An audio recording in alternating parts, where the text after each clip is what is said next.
So before starting, I would like to make sure that you can all see my screen. Can you see it? Yes. Thank you. Where are you from? Italy. Lecco. Okay. Leccomo. Hi, Sara. Hi, Nice to meet you. Clara or Claudia. please? Yes, yes, Claudia, okay. Claudia. Yes. And the others?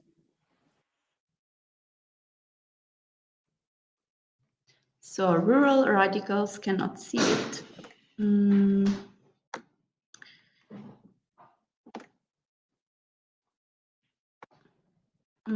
So please, rural radicals, try to check the distribution of the screens.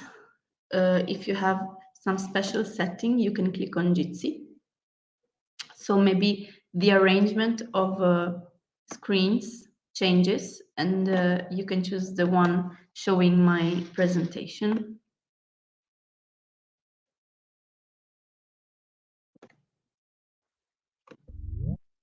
Okay, perfect. So since it's 5:30, I guess we should start.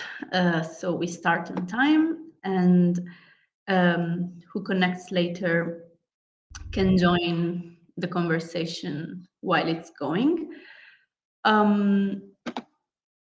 First, before starting, I would like to shortly introduce this activity, which belongs to Module 1. The title of Module 1 is Vision and Mapping of Opportunities, and specifically, this activity has two main objectives, which are to foster innovative and reflective thinking and our ability to act into an ambiguity environment. Before starting, just a few words about me. My background is basically in design of sustainable tourism systems and ecosystem services.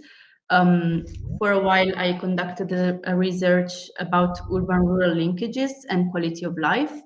And some of the projects that I co-initiated are a festival, which is called Lost in Nature, in the rural areas of Salento, in Puglia, southern Italy, and an urban community garden in Matera.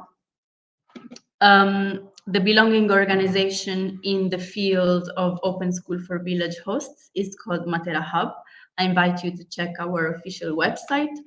And for Matera Hub, I am currently organizing live training events and online training sessions, sometimes like this one. But I feel like in open school for village hosts, it's more something of a peer-to-peer approach. So I feel like you already have a lot of knowledge and relevant background. So I will try to make it more conversational than face-to-face. So why are we here exactly? What are the exact objectives of today's online class? Firstly, it is to learn a tool which is called the scenario matrix that helps us cope with uncertainty and act into an ambiguity environment, and is used in several fields. Secondly, also to feel more in hold and the influence of our future by knowing, predicting, envisioning, and directioning it. Because if we know it more, we also have more power and influence on it. And thirdly, to learn why to establish a vision. So a few keywords to synthesize it all are vision, long-term, forecasting. For what? For your village host personal or group project, and in general also for other contexts in case you may need to conduct a scenario matrix. Today's online lesson is dedicated mainly to theory, and it will last around 1 hour and a half. Then the second session will be home session, so you will be asked to carry out some homework, let's call it like this, but it takes maximum 1 hour, and we can do part of it today together. And you can feel free to contact me between today and tomorrow and the day after tomorrow in the morning for clarifications. Because the day after tomorrow, there will be another online session dedicated to peer-to-peer exchange and feedback.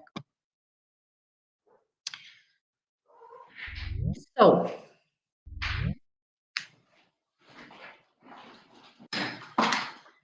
as you may feel and know, the last few years have been, oh, okay, my colleague is willing to help me to plug my computer battery. Thank you very much.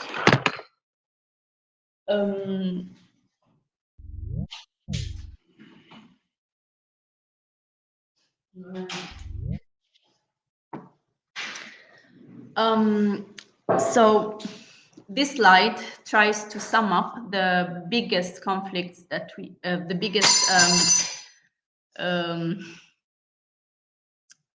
let's say, disruptions, the biggest difficulties that we had to face in the last few years, because they were troubled times, as you know. And some researchers call it the triple C, COVID climate conflict. But as you can see from this cartoon made by McKay,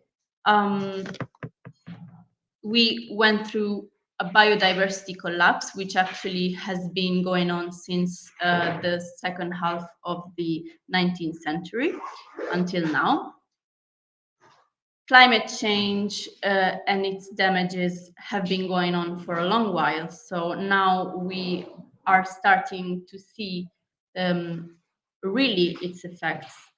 And also the economic recession and COVID, of course. And as you can see, some people still think that we just need to make sure that we wash our hands and everything will be okay. But actually, if we think about it, the C's are even more than 3. So they're not just, it's not just a triple C.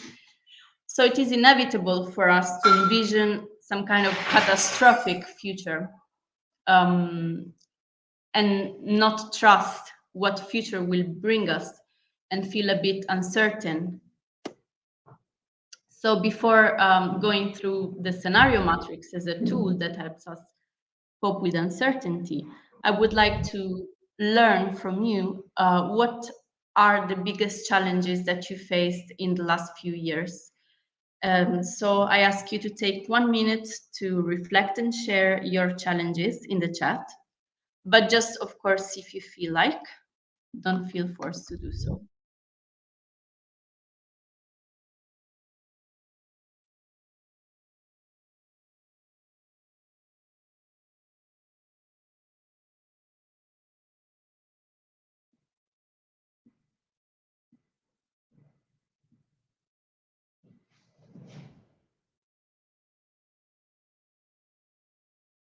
So Claudia, do you have anything to share, or Sanya?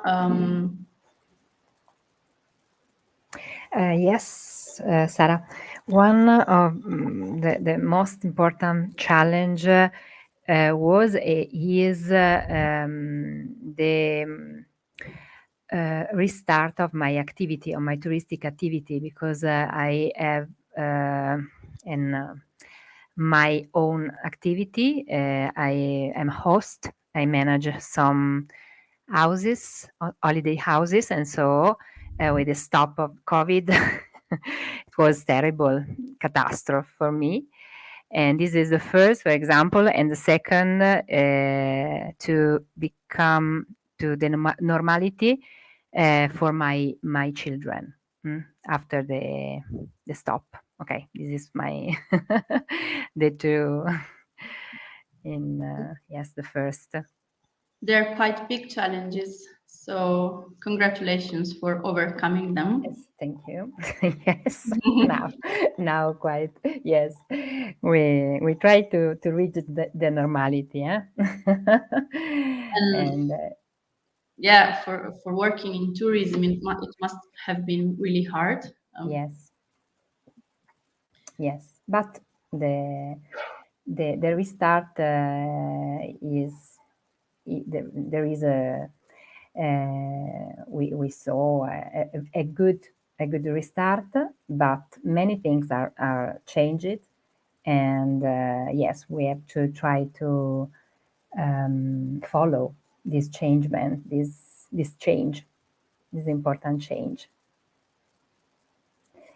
And yes, one of these change is the possibility, the opportunity for our internal area.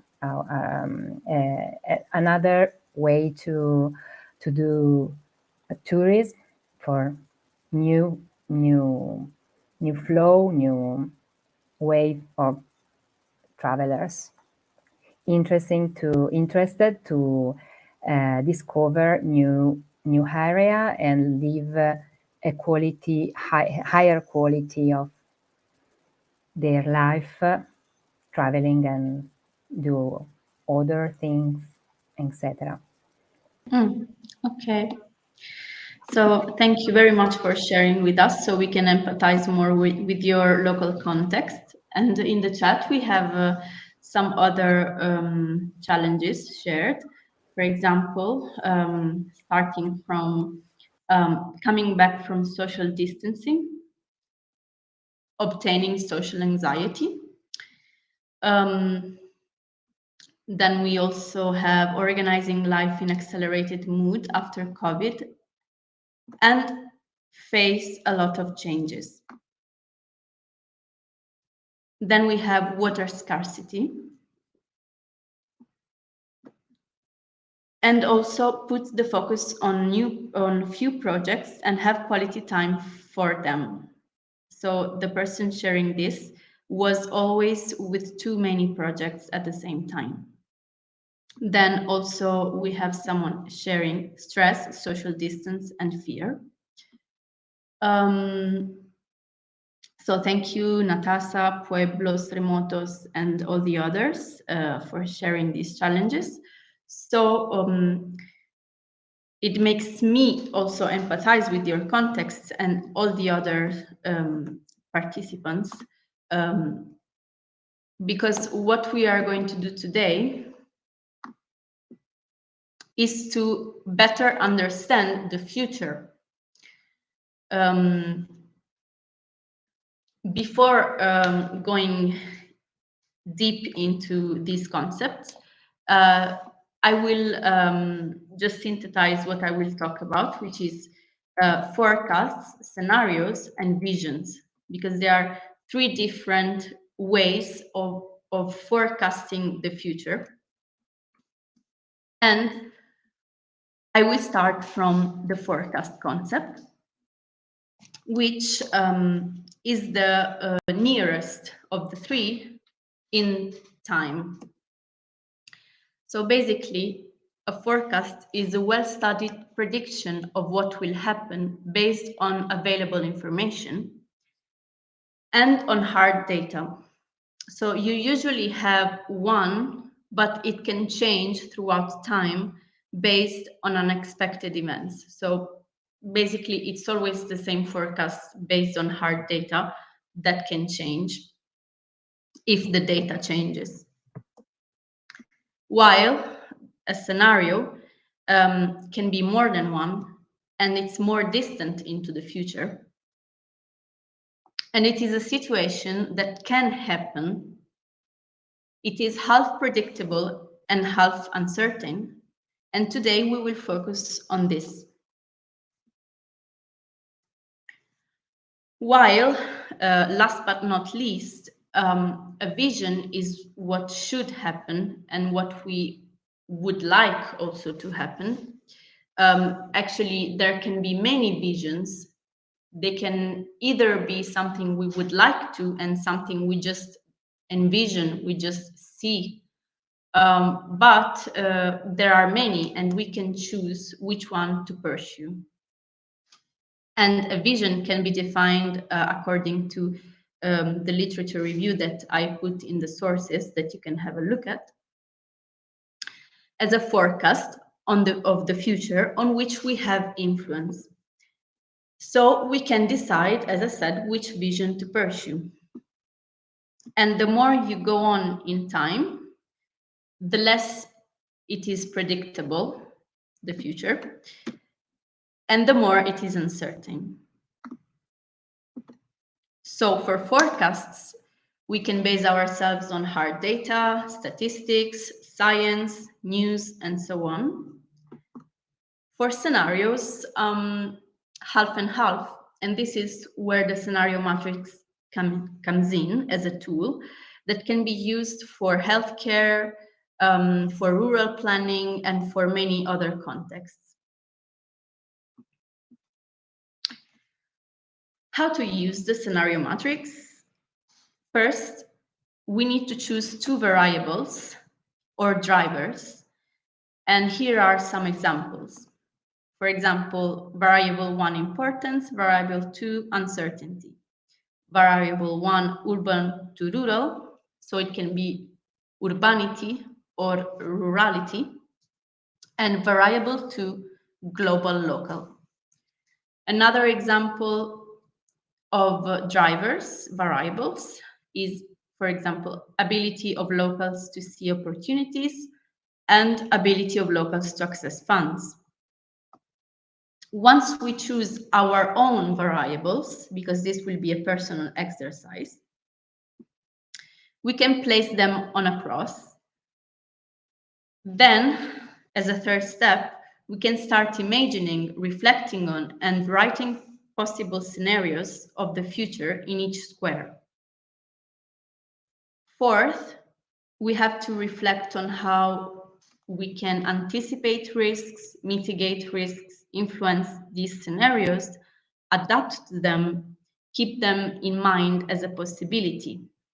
So we are not surprised if something bad or good happens in the future. It's like we already know it can happen.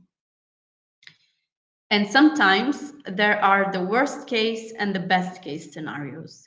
Some other times they are just varied with no best or worse.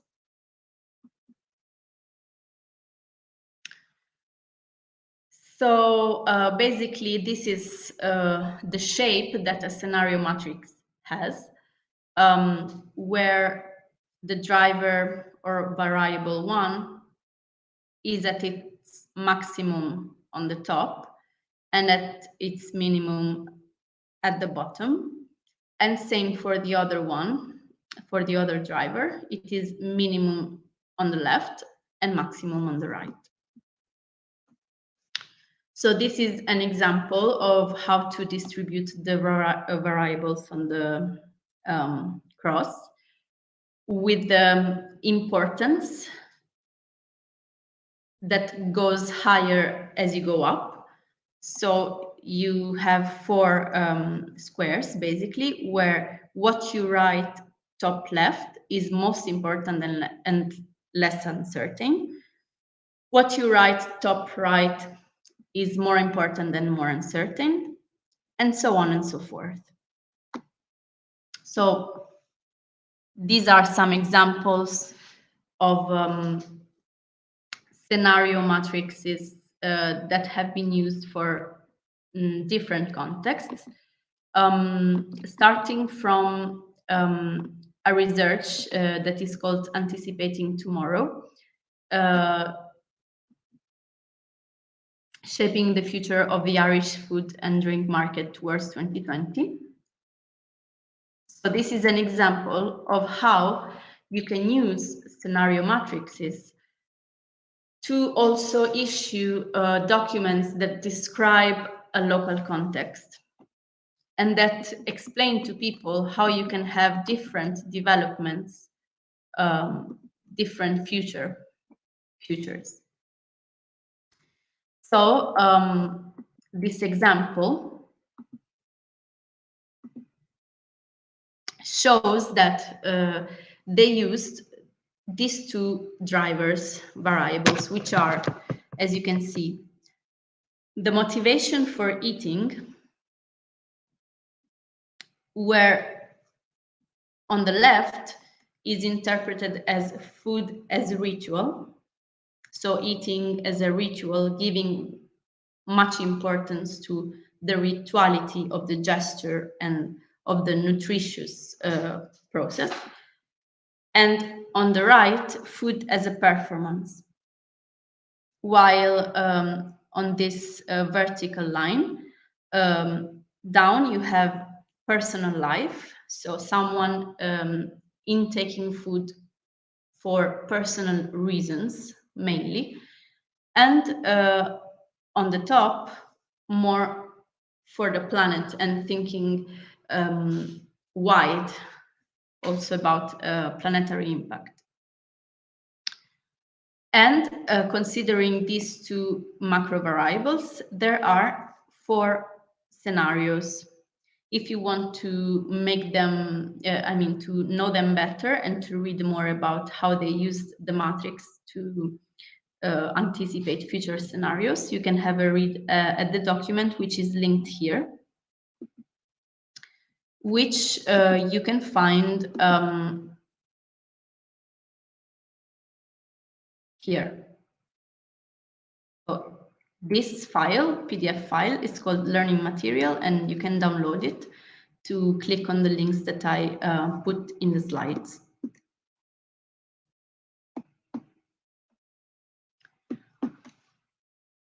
This is another example of a scenario matrix. And this is another one. This is from Romania, where they use the scenario matrix to understand how to foster collective action for sustainable development in central Romania, focusing on environmental stewardship. So as you can see, there is a variable which is from pro-economy to pro-environment. So it can either be one phrase stating the variable, or they can be two, one on the left and one on the right. While for the other line, you can see they used national and supranational policy emphasis. And after taking some time to reason with people on 4 different scenarios, they also gave titles to them. So you can see that they identified prosperity through growth, balance brings beauty, our land, their wealth, and missed opportunity. So basically, in scenario 1, they anticipated a future where local entrepreneurs create business with Western Europeans, so from Romania to Western Europe, which includes also large-scale intensified profitable farms, intensive forestry and tourism development, where there is a high monetary well-being, high education, high infrastructure, individualism, community spirit, both of them apparently, and cultural heritage. And on the other hand, what they don't have is conflicts, corruption, emigration, biodiversity, and clean water, because they have to give up something in this scenario. A scenario where the policy emphasis is high and the approach is pro-economy and not pro-environment. On the other hand, on the right, you can see a scenario where people are pro-environment and where the European subsidies for organic associated farmers are small are also given to small-scale organic farming, active tourism, sustainable exploitation of protected forests, industry sector, and development in development. So there are less conflicts, corruption, and immigration, and more monetary well-being at the medium scale, more education, community spirit, biodiversity, clean water, and cultural heritage. Then they have identified two more scenarios, like number 2, which is our land, their wealth, where there is more poverty, corruption, and emigration, and less biodiversity, infrastructure, community spirit, clean water, and cultural heritage, where foreign entrepreneurs exploit business opportunities and they do intensive farming and forestry. They abandon agricultural lands in isolated villages to move to other villages. So it's a very bad scenario in this case. While the last is missed opportunity. And it's a scenario where there is both poverty, education, conflicts, and corruption going up, but also biodiversity and clean water is preserved. So as you can see, you can really reason on different types of scenarios based on the variables that you choose. And for every context, you can create more than one scenario matrix based on also on what you need to know, what you need to anticipate. I know it can look difficult and like something that requires a lot of time, but believe me, I did it once for an ecotourism context, and it worked. It was a good group exercise. So even if it looks complex, it can really turn out easier than it looks, and it can be very useful. So that's why I asked you to dive into practice, literally, with some homework that we will start doing together today, so it's easier. So the first thing that I ask you is to choose two drivers and also called variables that you want to analyze with respect to your own village or to your own project, both personal or group project, you can choose. Then you can place them on the cross, which is this one, which basically you can find here. So on the modules page, you can click on homework and download the PowerPoint presentation, which contains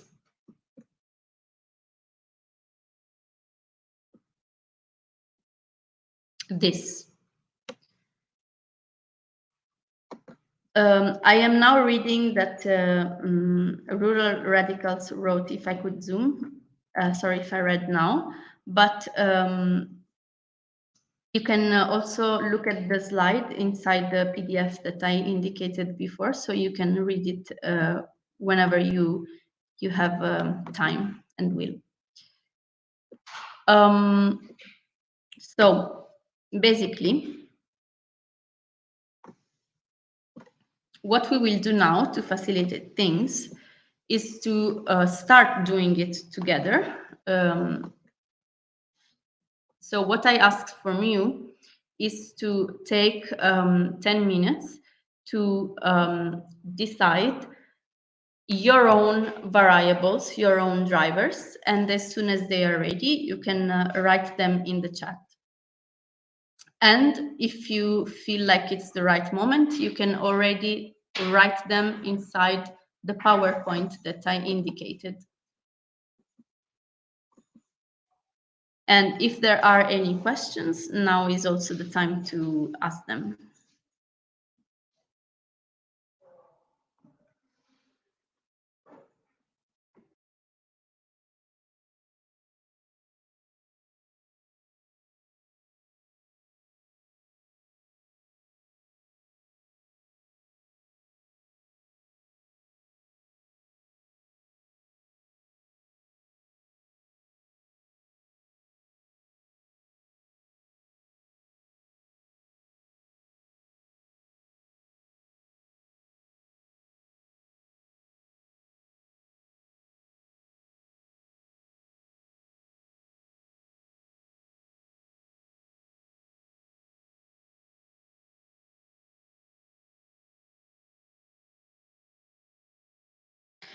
So I read the question from Natasha. If we don't finish the script today, is it possible to email it to you for review? So Natasha, I will show you on Moodle. So you can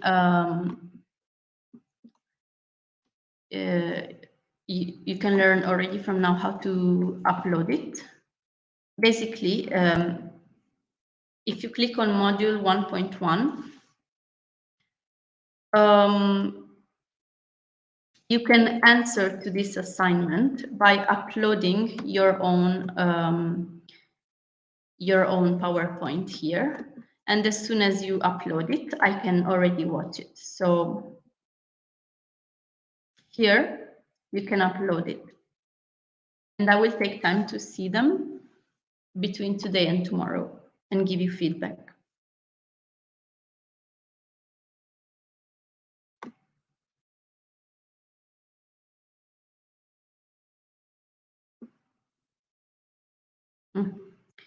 Okay, so interesting. I will note down the first proposal from Janice, which is amount of participants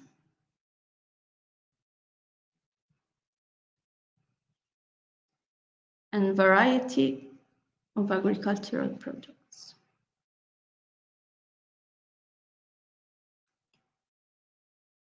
Okay.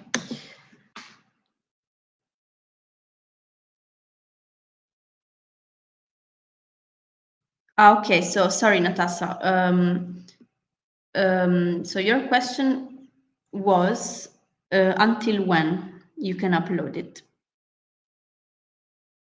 Okay, so the deadline for uploading it is 9 March at 6 p.m. But actually it is before. So I put 6 p.m. because if someone forgets during the lesson next time, I can online remind you, and you still have around half an hour since it starts at 5:30 to upload it. But I ask you to upload it before the class. So possibly the deadline is 5 p.m. on 9 March. So I will write it here as well.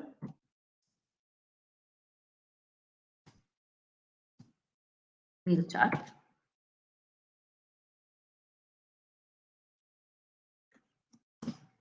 March 9.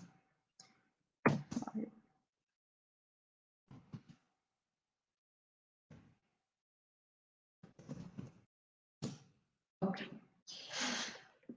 So, okay, so the task for now, just as a reminder, is to write in the chat the two variables that you will choose for your own matrix, which is this one. So, for example, now I take the example of Janice. or Yanis,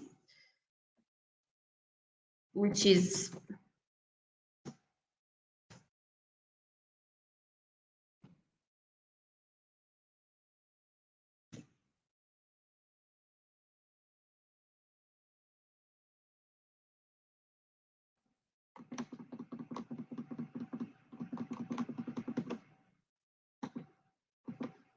okay. So based on Yanis' example, the matrix would be like this.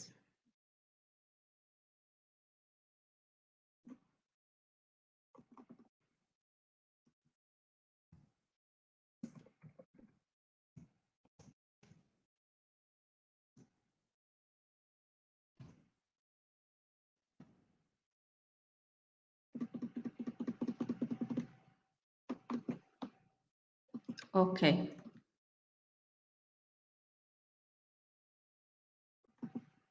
I know it's ugly. So the reason why I asked you to write in the chat is to do something together as an example that resembles one of your contexts, so you know how to proceed. So basically, if we follow this example, here for your homework, Yanis, you should write scenario 1. A scenario where the amount of participants is few participants. You can also specify it like less than. And the variety of agricultural products is high.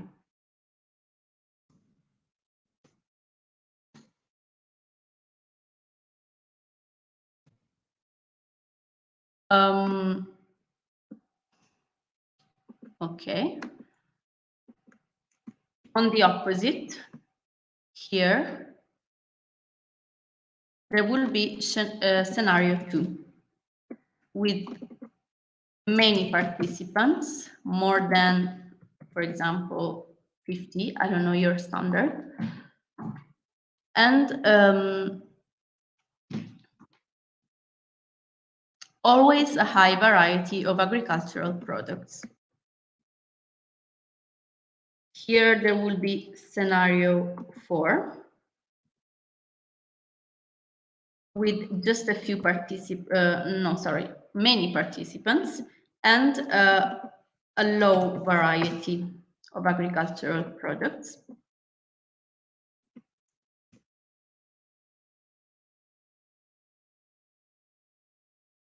Okay. And here, few participants and low variety of agricultural products. So it basically works like this. And for each of these scenarios, you should take the time to reflect and to write what would happen. So you can either write a long text, a paragraph, or a list of bullet points. Let's see if someone else wrote. Yeah, very good. So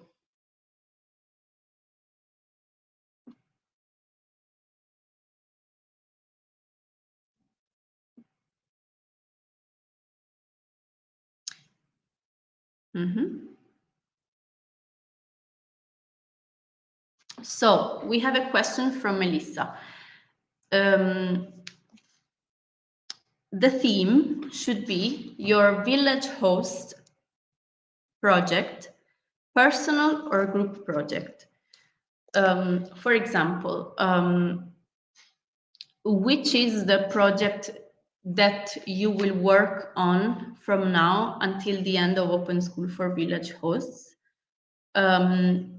If it's your personal project, like, for example, I just mentioned Claudia just because, Claudia, you spoke at the beginning, just to make an example. If you run your own tourism business, like managing houses or another business, you can do it based on that project.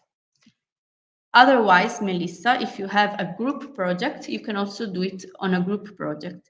The important thing is that it is related to your village context, and that it is something that you will work on also for the future months for Open School for Village hosts.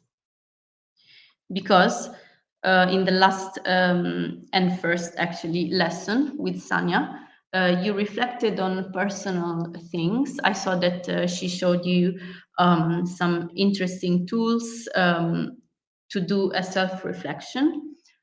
But from now on, we will start to reason on a project that will be also the topic of the next exercises for the next times. So for Natasha, since it's very important for you, I totally understand to see the presentation, and it's good if you take some time to go through the ideas. So you can take your time to upload it. While DTC has two variables, which are available water in Odemira and time.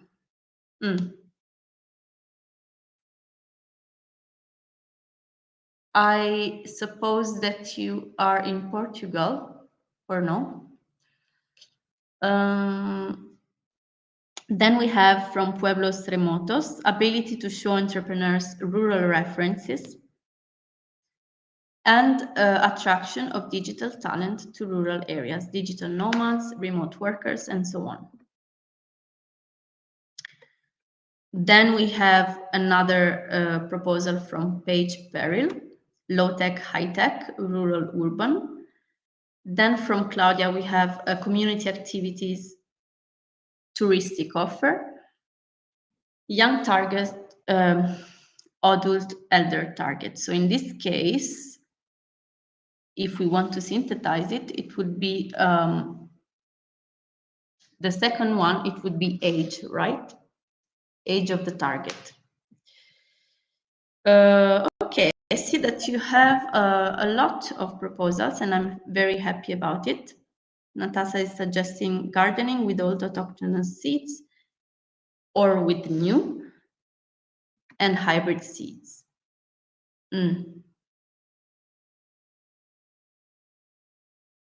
Okay. So we have a question from Annalisa, which is, would it make sense to have two matrices, one for the villages and one for the project? Yes. So what I ask you for 9 March is to upload one matrix, but if you have more than one, it's even better. If you want to draw a matrix of your own project plus a matrix of your own village, it's perfect. 2 is better than 1. So, okay. So 10 minutes have passed. So now that we have clarified how it works, more or less,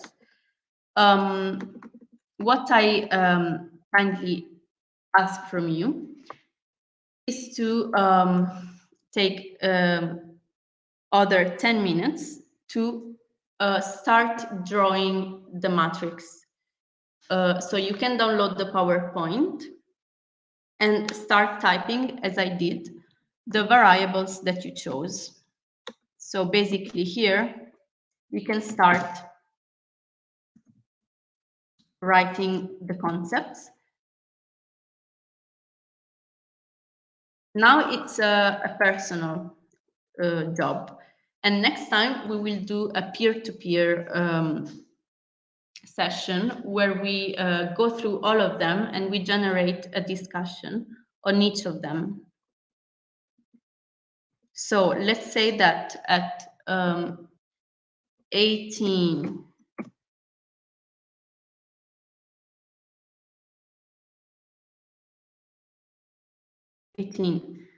um, 25, we come back here after writing our variables inside the PowerPoint. So you have them ready.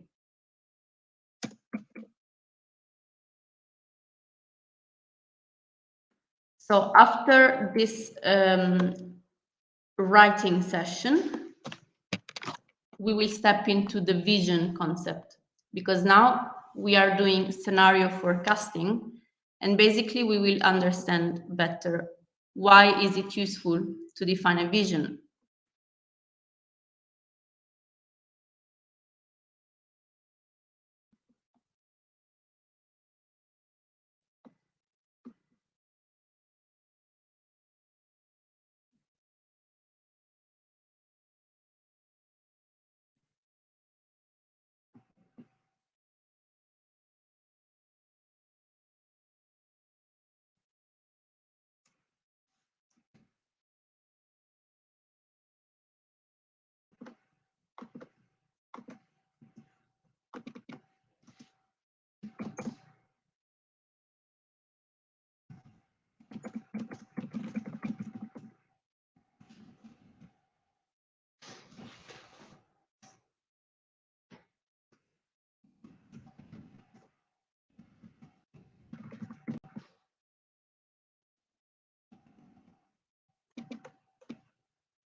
So Yanis is asking, where is the PDF? The PDF is inside activity 1.1 under lesson theory.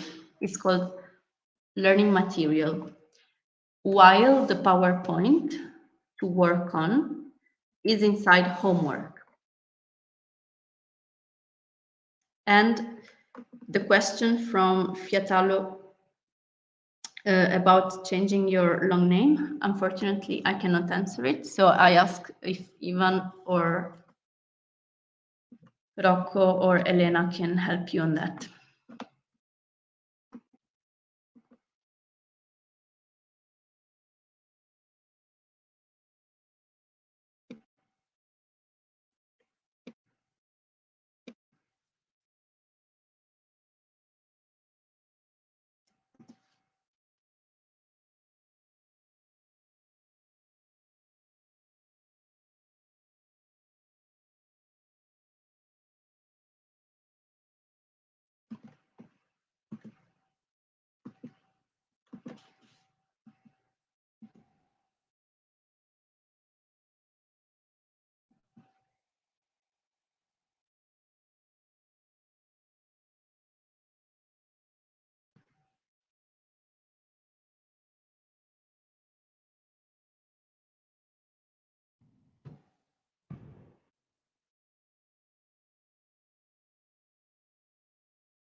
So I see that someone is using a Miro board. Where is it? Can anyone link it to me?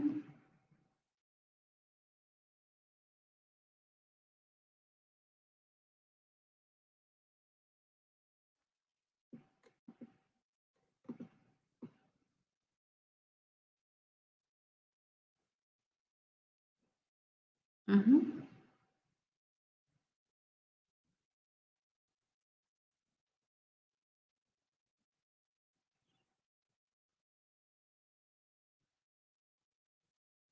Okay. So just to answer to hello rural radicals, basically we're taking time to put our variables or drivers, the two that you chose for your personal or group project related to your village host context, inside the PowerPoint matrix, which I'll show you where it is. It's here. So it's module 1.1 homework. So since I know that many of us have commitments, and maybe not all of us have time to do the homework, we're taking some time now. So next time, at least you will have the basis. And what I ask you is to take time, if you have it, to write inside the PowerPoint. So I'll show you an example. To write inside the PowerPoint when we close this meeting or tomorrow, your reasonment, your ideas for each scenario based on the list of steps, which is inside the PowerPoint.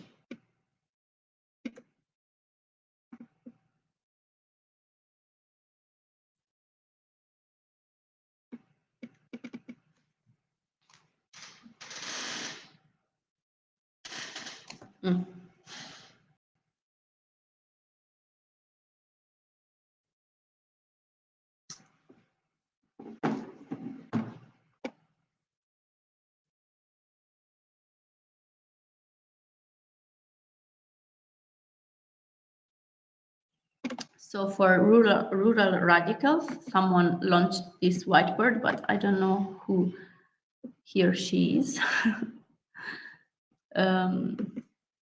But never mind, it was not planned.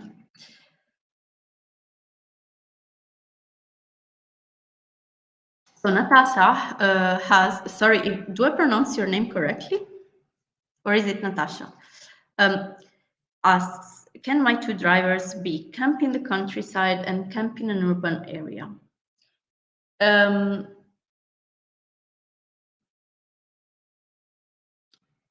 So it depends. It actually is more no than yes, because, for example, for camp in the countryside, you would have to also have less and more. So can you camp a lot in the countryside or camp just a little bit in the countryside? Is it referred to a target tourist or to a local context? Can you please specify more what you mean? Because, for example, I see it more as one variable instead of two, because you can have one line. For example, I'll show you. I'll duplicate this slide. You can have camping in the countryside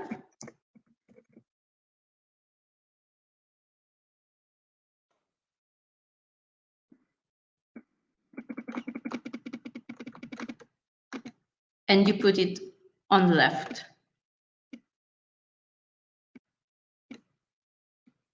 And then you have camping in an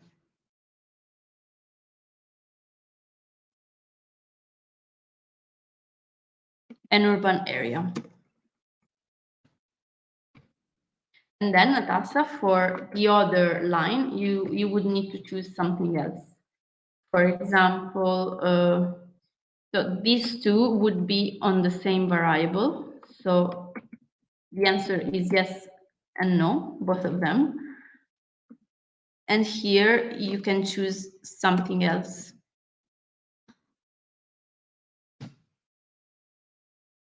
Is that clear, Natasha?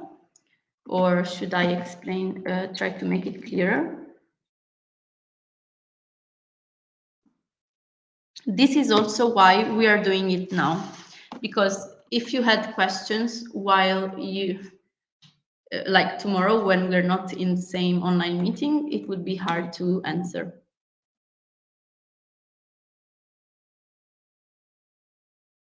So believe me, girls and guys, that this is a useful exercise. I carried it out for an ecotourism project in group, and it really forced us to think about different scenarios, different futures, because all of them can happen.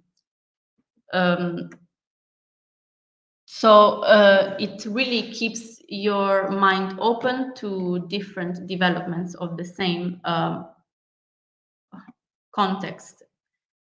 So now, since the 10 minutes are over, let's jump into the second part.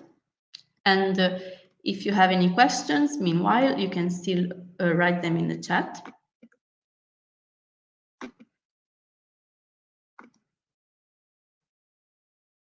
If there is any question that I missed, which is possible, feel free to write it again. So now, let's go back for a while at this, which is a paper that I jumped into when I was preparing my master thesis. And my master thesis was on the development of a strategy for sustainable tourism for a rural area between Puglia and Basilicata.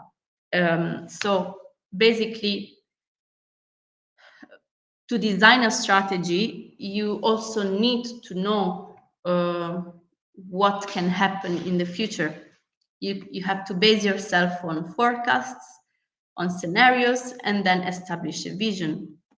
But what is the relationship between a scenario and a vision? So why are we doing this exercise now? Because we are writing scenarios now. But why? Why are we reflecting on it related to our vision? Because basically the scenarios are divergent future and basically the strategies and plans are convergent strategies to achieve your vision. So they bring you there somehow. And sometimes, of course, you can have an adjust vision because you realize that things have changed too much, they have diverged too much from your original plans. And of course, being adaptable, staying flexible is also a sign of flexibility, of adaptation and intelligence. So also be prepared to change your vision. Personally, I am very attached to the concept of vision because in every project, almost every project that I participate to in Italy, I tend to be the one who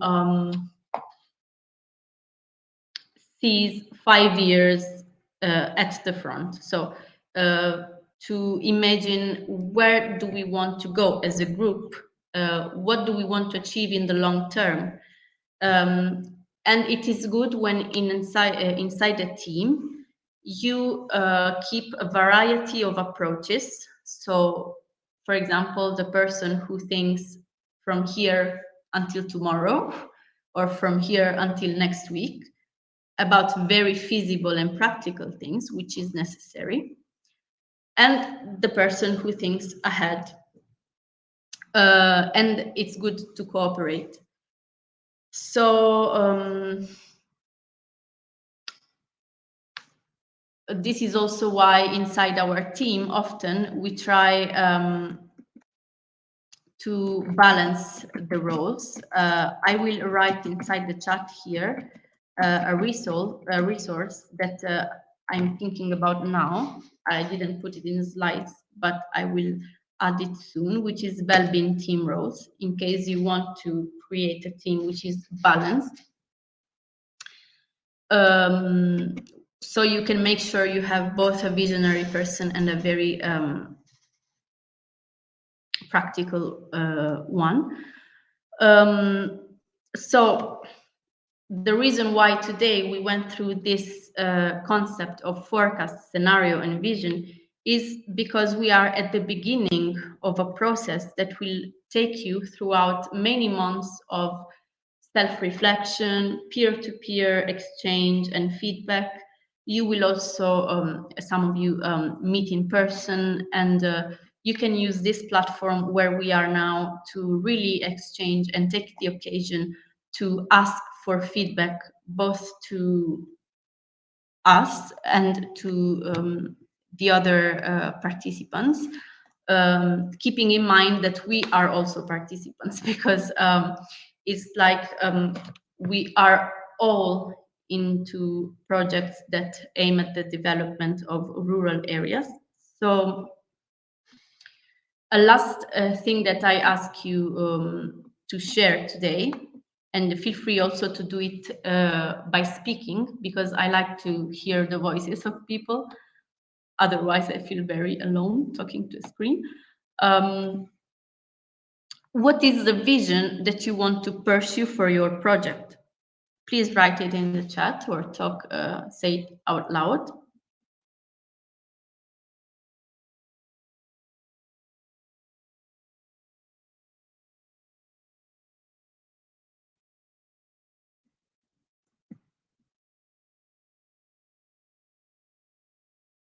Is there anyone who wants to share their vision loud?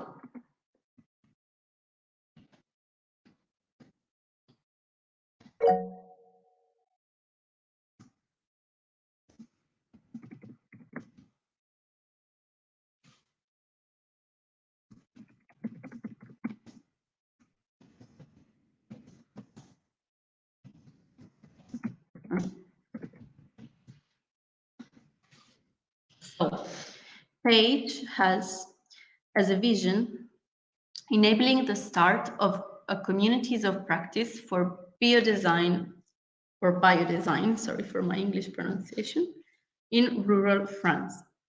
Thank you.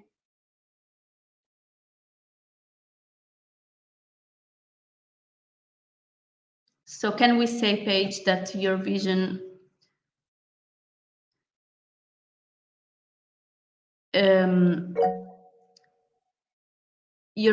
is an already enabled community of practice?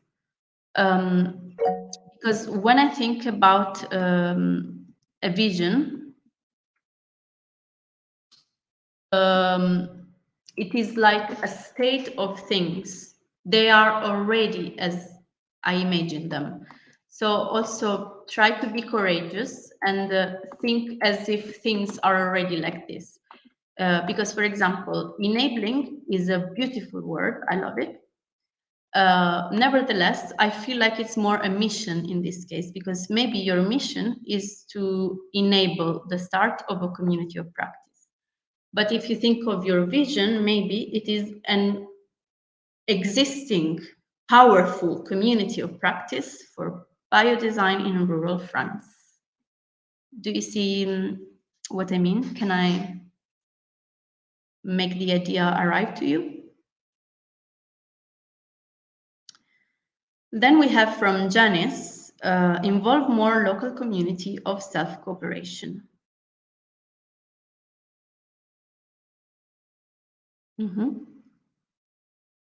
Natasha, my vision is to preserve the tradition of Macedonian food preparation. Yeah. So as for Paige and in general for everyone, girls and guys, my suggestion is that you really close your eyes for 2 minutes and you think about the state of things which is already as you want them, as you envision them. I make you an example, so maybe it's a more understandable. And I make this example related to my personal project, which is actually a group project of urban gardening in Matera, a city in southern Italy, where, of course, we're already far away from the vision. We need at least 10 years to arrive there. And for now, we're just gardening together. We meet regularly. We organize events. We do sensitization events and stuff like that.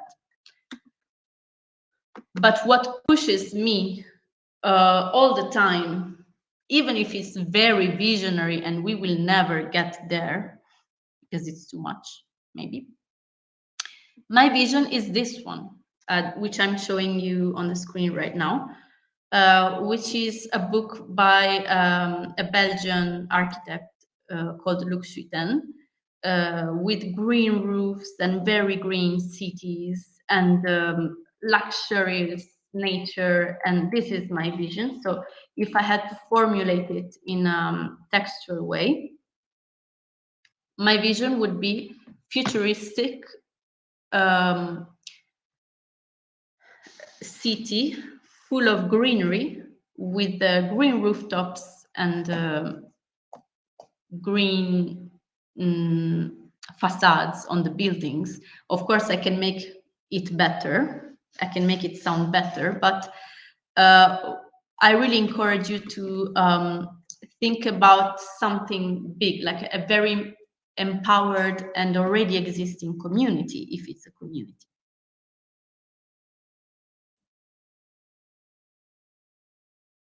Then we have from Janice, involve more local community. Okay, sorry, I had already read this. We have Melissa. Your vision is to create a place open to people where to experiment the living culture. Great.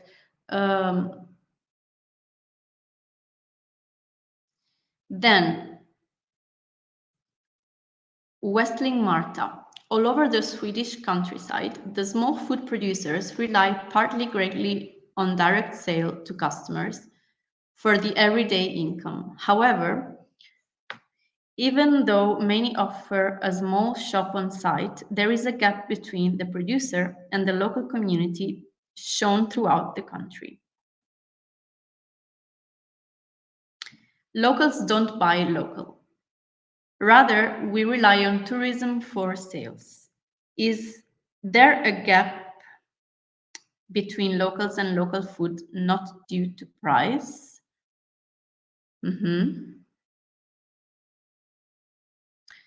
Many farm shops, bakeries, dairies offers good value for their produce, often lower per kilo than supermarkets, but to culture.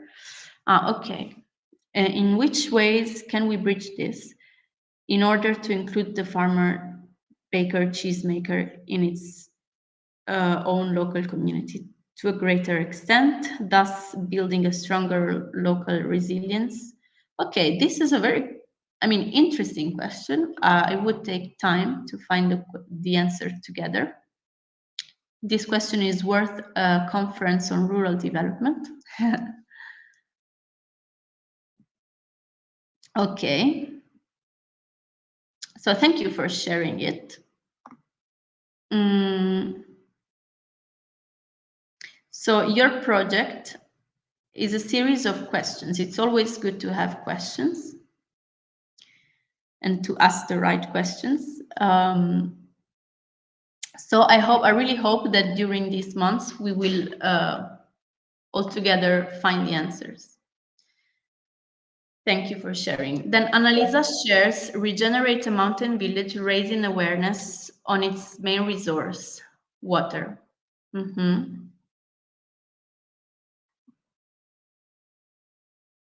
Okay, again, they are all beautiful comments, and thank you, everyone. Again, the same suggestion as before. So in this case, it would be a regenerated mountain village, the vision. This is also good as a mission. So maybe your mission can be regenerate the mountain village and raising awareness. And your vision, it's an already regenerated one. Then Pueblos Remotos, we want to position rural environments as connected and innovative places where local projects have great potential. Then we have from Claudia, participate to the rebirth of the village thanks to a touristic project with social impact. Okay, so I see that also Paige rephrased it. Very good.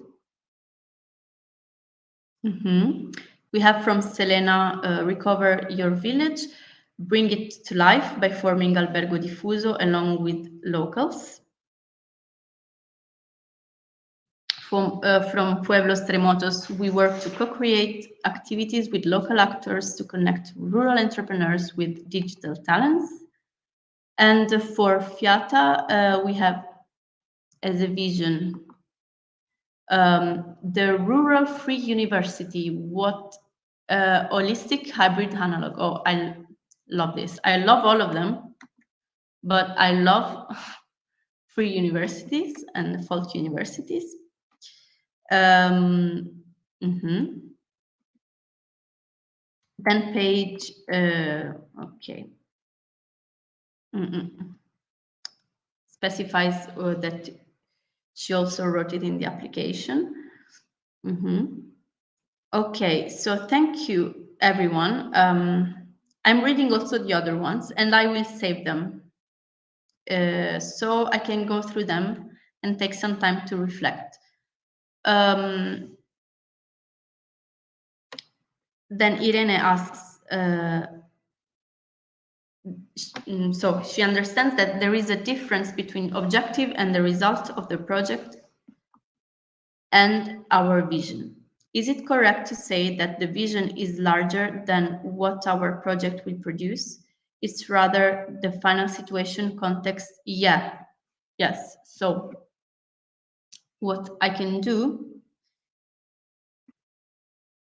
is to take exactly this proposal and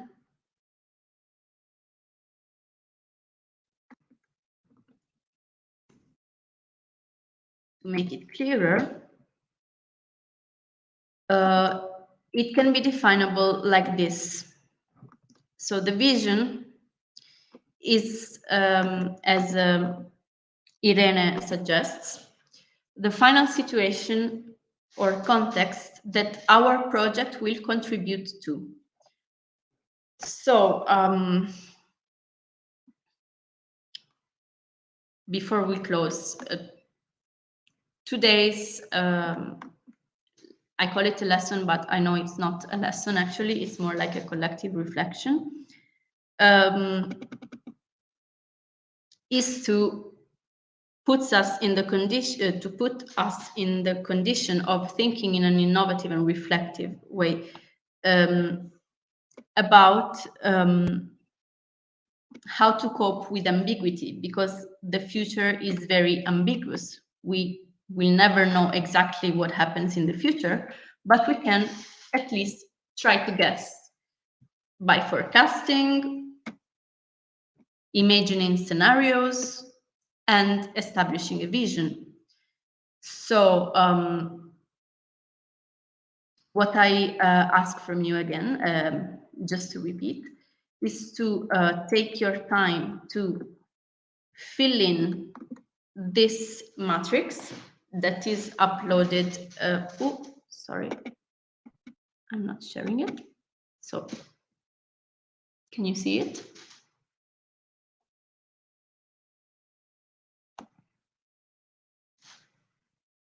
To upload the PowerPoint containing this matrix with text describing each of your scenarios. There is no maximum number of words or minimum. Just write as much as you feel it's right for you in order to envision this possible scenario. And then the vision is more personal, just as a personal exercise, and you can keep it in your heart and mind. Or feel free to share it anyway in the forum, because we can also use the forum to share our thoughts. I can also create a thread. I will note this down.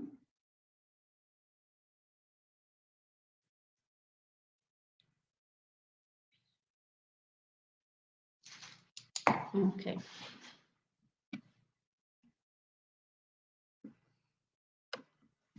Therefore, our reflection today is really to start off these months together with the vision in mind and some possible scenarios that our local context can take. They can take. So are there any questions before we close?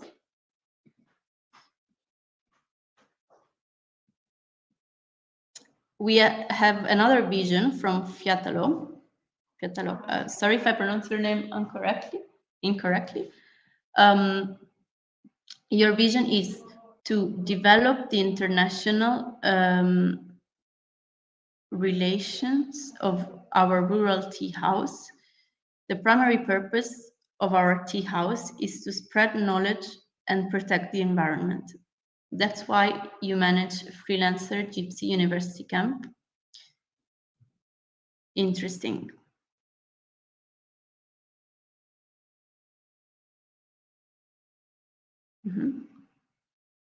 Interesting. Thank you for sharing.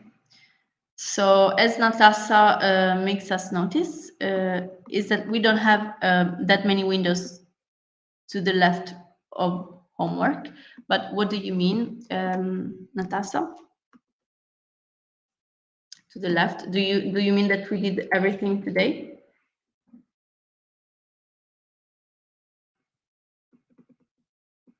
Because actually it requires more time to reflect on scenarios, if you mean that.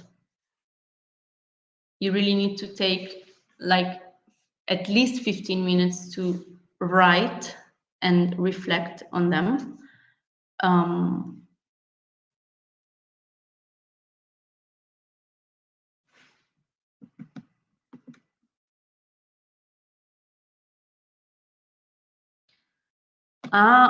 Okay.